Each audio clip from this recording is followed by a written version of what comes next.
Welcome to Current Affairs Taiwan. What's up on the show today, Mike? Well, we've got the big stimulus package. We've got some banter between the KMT and DPP over the country's name.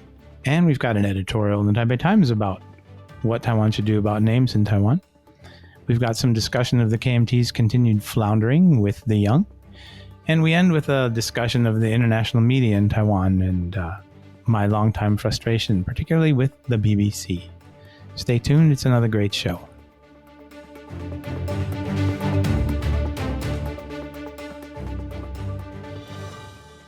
Hello, folks. Welcome back to another episode of Current Affairs Taiwan. I'm Michael Turton, and here's my co-host, Donovan Smith, with a word from our sponsor. Yes, I'd like to remind everyone that this year May Jam has been canceled, but next year will be the 20th anniversary, and it's an all-live music event, all original music event. So definitely be sure to check out mayjam.com for updates on next year's event.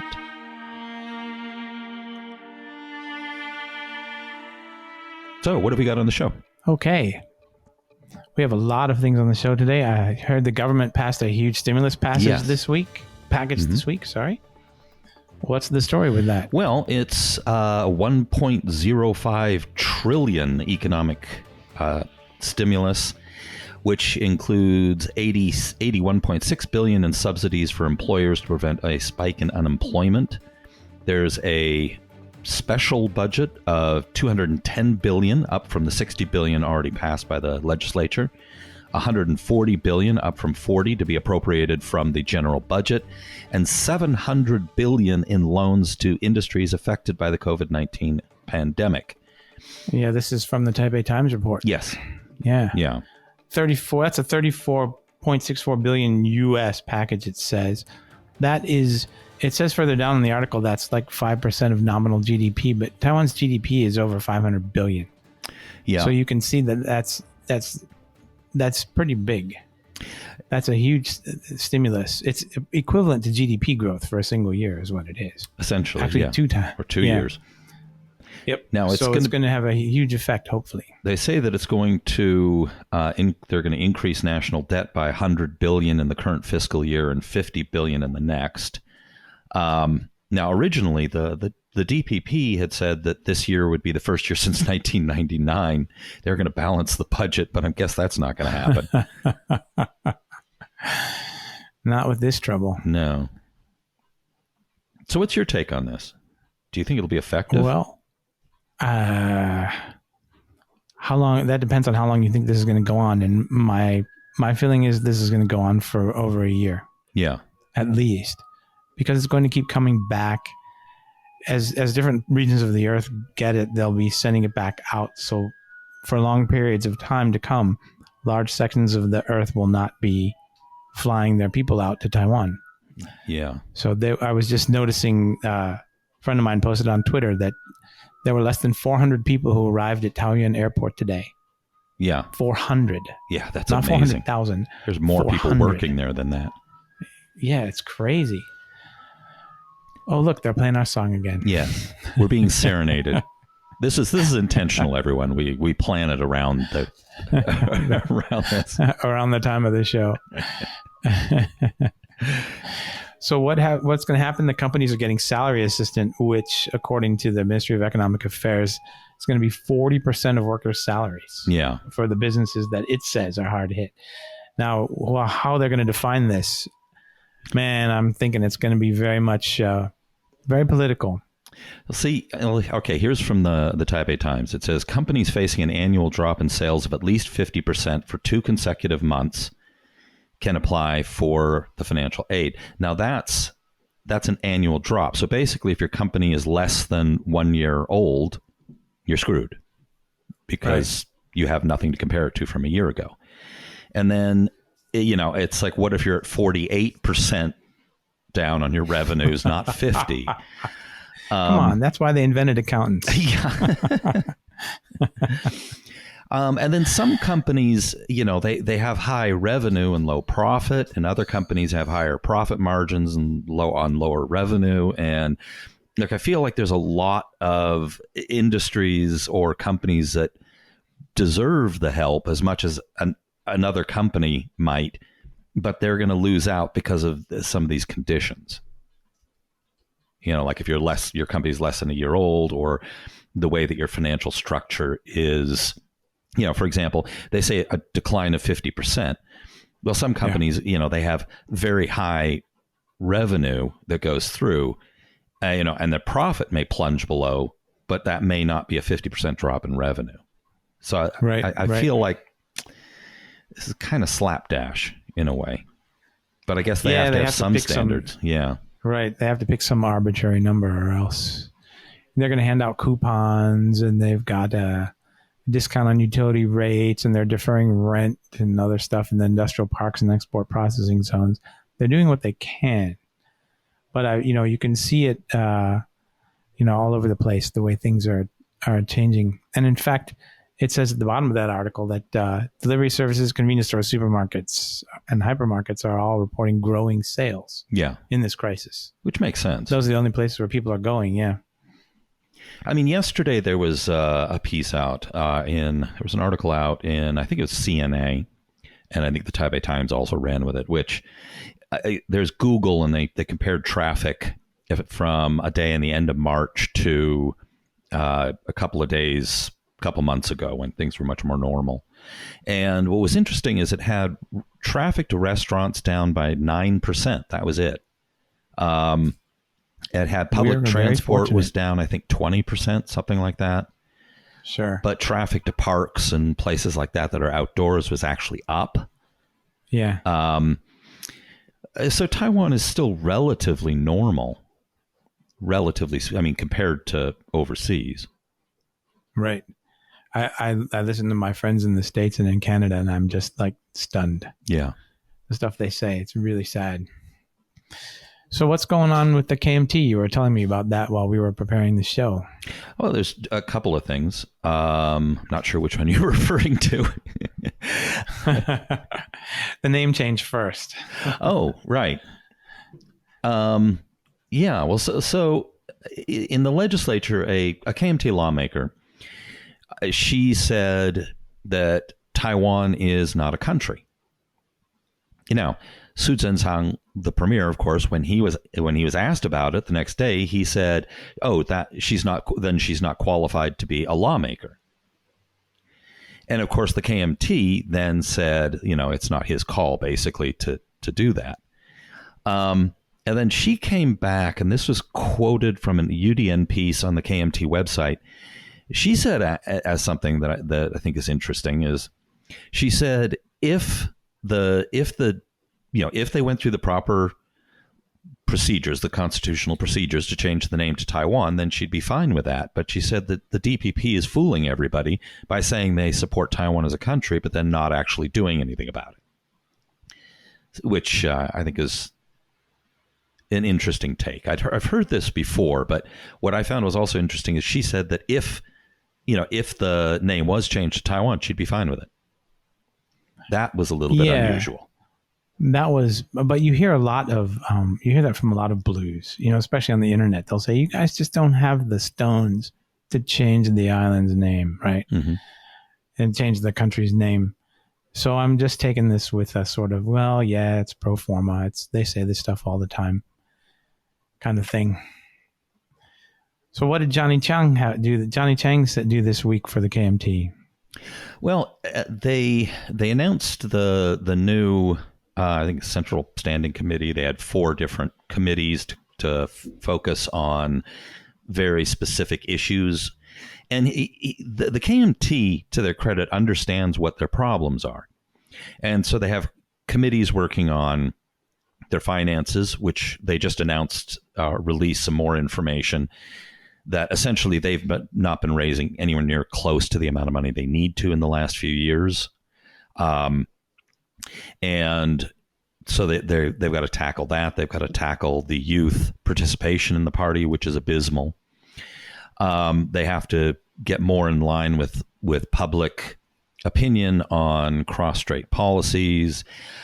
So they understand the things that they have to tackle. But the big question is, will they actually? And then he also called for youth to stop complaining about the KMT and join the party and join in particular a committee he's forming of younger people that he will head to try and get more ideas and to reach out to younger voters. Now, here's the big question. Do you think that they'll actually be able to change anything significantly enough to regain public trust, particularly among people under 40? What's your take? Nope. I don't think they're going to be able to do that. And I don't know anyone who thinks they will. I mean, and it's a good thing. We need the KMT alive so that China can still hope. But we need it on life support, basically. So China can still hope, but it's not, having the negative effects on Taiwan that it's had for the last 50 years. A weak KMT is a good thing. What we really need, though, is another party that's going to fill that space. Yeah. And so far, there's just nothing out there. Yeah. The TPP still is too much a one-person party. The NPP seems... It fell apart. I mean, it's in trouble right now. Well, hopefully they're it'll get still its act fairly together. popular. Yeah, they're popular. There was that poll the other day that came out asking people's opinion of the party caucuses. And the DPP knocked it out of the park at 57% or something supported the DPP caucus. And it was a abysmally low number for the KMT. I can't remember the number offhand. It was like 20% or something like that supported the KMT caucus. But the NPP came in second. They had 40 some odd, I think, is my memory, support. Well, it's still a small party. Let's hope. Yeah. Let's hope. Because one half of this is the KMT being weak, but the other half is that party coming in to push them aside. Yeah. So, well, there's not a whole lot happening on else this week. Well, there was that interesting Taipei Times editorial where they're talking about ideas for China Airlines and the passport. Yeah, well, John Swabian returned a lot of names to their original. A lot of people said that, John Swabian, he renamed these, but actually what he did is return a lot of them to their old names. Zhonghua Post was named Zhonghua Post after the KMT got here. It was always Taiwan Post.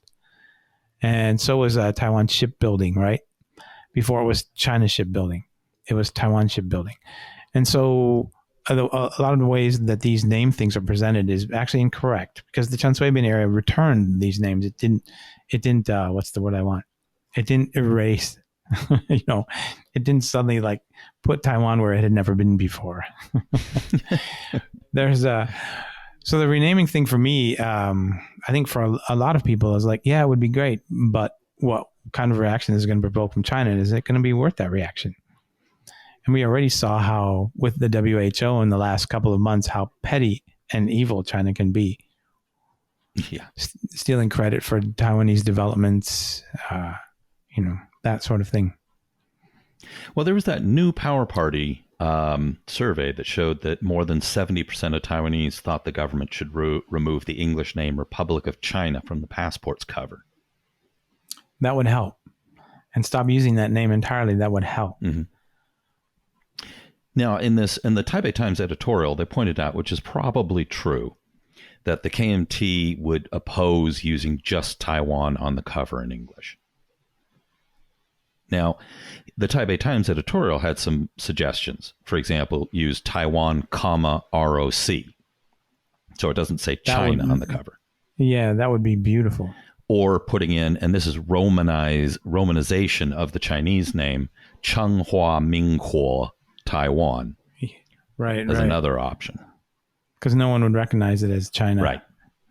Yeah. And they also suggested... They said that probably changing China Airlines' name to Taiwan Airlines would also face opposition from the KMT, and I think that the People's Republic may not allow them to fly there, so that would cripple their business. Exactly. But their suggestion in the Taipei Times here was to name it like Changhua Post, Changhua Telecom, change it to Changhua Airlines, which of course is the first two characters of of the Republic of China in Chinese. Yeah, but it's a romanization. But if it's landing in China with that name on it, it's still the same problem. It's a forbidden item in China. Yes. I mean, there's no way around that. Well, that would be, that's the Chinese name though now of the airline. Right. So they're just suggesting Romanize it rather than use China in English. So that might work.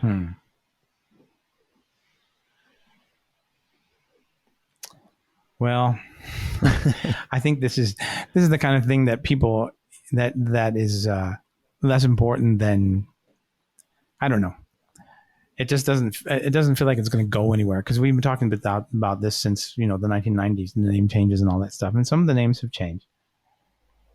Yeah, I think though what's changed is with the coronavirus and the whole pandemic thing, is that Taiwanese being confused with Chinese can be dangerous now, and countries cut off flights early on because they were confused. China Airlines, they just assumed it's China and cut them off when there was, when obviously it was a Taiwanese airline, and Taiwan is doing a good job containing the pandemic, whereas the People's Republic definitely wasn't. So, there seems to be a very strong uptick in public support for some of these name changes, which I think is different than in the past. I think in the past people just didn't care. But this NPP poll, which shows over 70%, that's pretty significant. Well, it's an NPP poll. True. So, but it seems reasonable. It seems very reasonable. Yeah. The Taiwanese are very sensitive about that issue. Yeah. How they appear overseas. And what I also found interesting is that in the poll, it was specifically about removing the English name Republic of China, not the Chinese name, which would make it a little bit easier for the People's Republic to swallow, I suppose. I don't know. They're sensitive to that. Yeah. Well, yeah, I know. The thing about the People's Republic is they're very sensitive about everything, and I think they need some really thick condoms.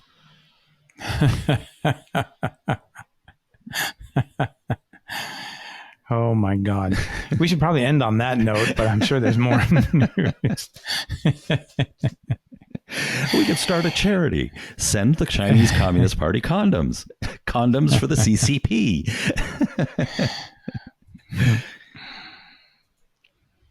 So what's next on the list? Well, there was an excellent article in the Ketagalan media this week about BBC. And, I've been following BBC for years. And like a lot of people who follow BBC and who are pro-Taiwan, we've been outraged by the coverage of BBC's coverage of Taiwan, which is usually very pro-China and very pro-KMT. Mm-hmm. And finally, here's a good piece in Ketagalan media about it this week, which discusses this issue and names names, mm-hmm. which I will not do on this program. But it's a really great piece. The Hualien quarantine story fiasco revealed how the BBC fails Taiwan. And I've been tracking this for years with BBC timelines that are completely China focused, and even sometimes the writing in BBC pieces appears to have been directly translated from Chinese. It doesn't happen anymore, but it used to happen about a decade ago, as if someone were writing in Chinese first. Well, they do have a Chinese language service, so that wouldn't be surprising. Right. That's true. I have some old pieces on my blog about it that I tweeted about. One piece where the BBC appeared to argue that it was okay, the KMT's executions of Taiwanese are okay because, well, some of those Taiwanese might have been communists. There's just, it's really sad. And you see also one of the things that they do is that they typically present the double standard that I've commented on many times, and BBC is not the only one who does this, is that when the international media comments on small European countries resisting Russia, it's always positive. Mm-hmm. And nobody ever writes Estonia provokes Russia, or Latvia provokes Russia, or Poland provokes Russia. Nobody writes that. And when they talk about Russian influence in those areas, they're careful to distinguish between what is reality and what is Russian propaganda. They're careful to signal what propaganda is. But when they write about Taiwan, they never do that. Taiwan is never presented as resisting Chinese expansion. Yeah. That you almost never see that particular take in the media.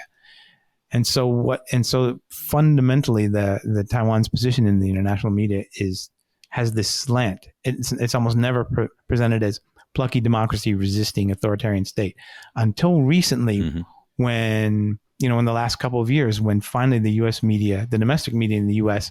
and the establishment view of China began to shift. Yeah. Yeah. And now finally the media can report Taiwan as a plucky democracy resisting authoritarian China. Except for the BBC, which is bought by China. The BBC. Which somehow, I don't think China's even bought it. I think it's just enthusiastically supported by the BBC. It's disgusting. Some people just serve. They don't need to be paid. So, yeah, I mean, I think it has been gratifying to start seeing outlets like, for example, you'll see, Chris Horton say in the New York Times, or Natasha Kassam, or there's a bunch of these writers out there. Tanner Greer is another one. There's a handful of really solid writers now for the first time, I feel, on Taiwan in living memory. It's been a long time since I can say, I don't need to talk about this because 8 other people are going to. Right. Yeah. Yeah, I mean, for years, your blog was basically the only thing out there. I'm so glad. Several years before I shut that thing down, I was writing to people saying, can you start writing? They'd say, can you find someone to do this for me? But you see how well our corona, I was just looking at some tweets here, and you can see how well our coronavirus is being handled here. Leading up to Saturday, April 4th, there were a total of 9 local community transmission cases in Taiwan. 9 in about 5 days. Yeah. I'm sorry, in 7 days. That's pretty good. No more than 2 a day. It's very good. And we've dodged some bullets. Remember that guy who got sick last week and decided to go up to Ulai and over to the night markets and everywhere else there were people? Yeah. Yeah. And still, it's pretty much under control. Now, me and Kevin Shu, we've compiled a Google, on a Google Doc, we've got a list of articles that are in the international media praising Taiwan's response. And we've got, I think, over 100 articles now on that list. Wow. Just about everybody, but I think the BBC. I'd have to check that. But yeah, just about every major outlet. Most recently, CNN finally joined in. They were a bit slow. Oh, yeah, that's huge. But yeah, pretty much every major news outlet, the New York Times, Washington Post, Al Jazeera, CBS, ABC, NBC, the big Canadian and Australian ones, The Guardian, Telegraph out of the UK. It's wow, just about everybody. It's wonderful. I mean, even seeing them in like tech magazines, like. Well, when we make Teen Vogue, we've made it. Then yes. Wow. Well, all right. So on that happy note, hopefully Taiwan will make it. But really, what I'm hoping is that you and I make it into Teen Vogue. We can get a centerfold. All right. We should get the sound engineer to remove that joke. I guess we've come to our stopping point. Thanks for listening in for a few minutes today, and I hope you have an excellent weekend.